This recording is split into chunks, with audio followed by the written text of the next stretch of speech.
Okay, here we are, middle of July. Something I was working on, just trying out to see if it would work or not. This is a cement block, 10-inch, but they do sell them in 12s.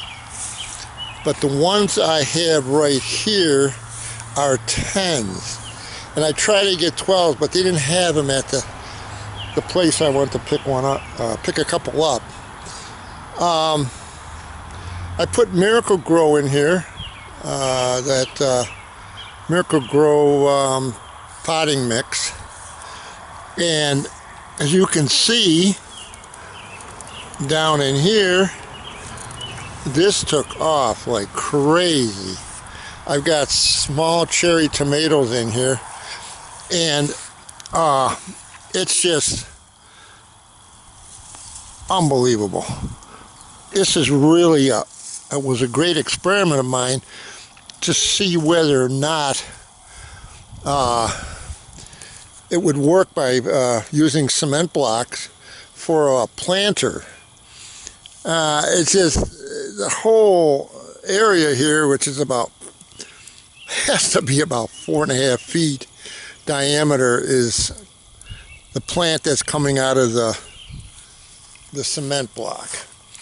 So basically, on this cement block, I had painted it black to maintain the heat when the sun hits it.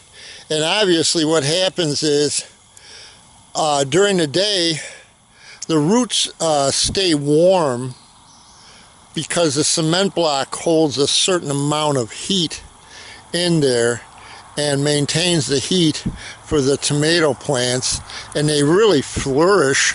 You can see there's a bunch of them in here, just a bunch.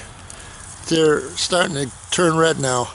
Here in New York State, I planted these from seed and started them in the house and then put them in the cement blocks, and they did much better in the cement blocks than they did here in the whiskey barrel.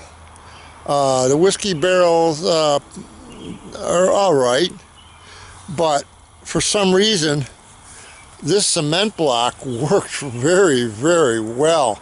And it's very cheap, a couple bucks maybe for this block. And like I said, this is a 10, but they do have them in 12s, and I would prefer to get the 12-inch cement blocks. And as you can see, I have on this here, of course, down in here there's a weed.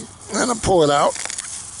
I've got landscape fabric down in here, so it doesn't really sit on the ground, it sits on landscape fabric. And this little bit of dirt, Miracle-Gro, in this planter here, right here, and this might have been a 12. I think this is a 12. I happen to have a 12, but I couldn't get the 12, so I ended up with the 10s. But if you can get 12s, yeah, this is a 12. I didn't realize it was, because the holes are a little bit bigger. So that's a 12-inch cement block, and there's 2 holes, one on each side. But it's amazing how this took off on this cement block planter. So what you do is just get a couple, experiment with it, and paint it black, flat black, like I did here, and put your plants in there and watch them thrive. I don't know how this would be for peppers. Possibly next year I'm going to try it for sweet peppers, and it would work really good too, I'm hoping. But this whole area back here is the whole plant. It's amazing. So that's the amazing cement block planter. Thank you. Have a good day, and subscribe if you want. I'm always trying to do a little more and put a little more videos on, whether it's music videos or garden videos or whatever. And have a good day. Thank you. Bye.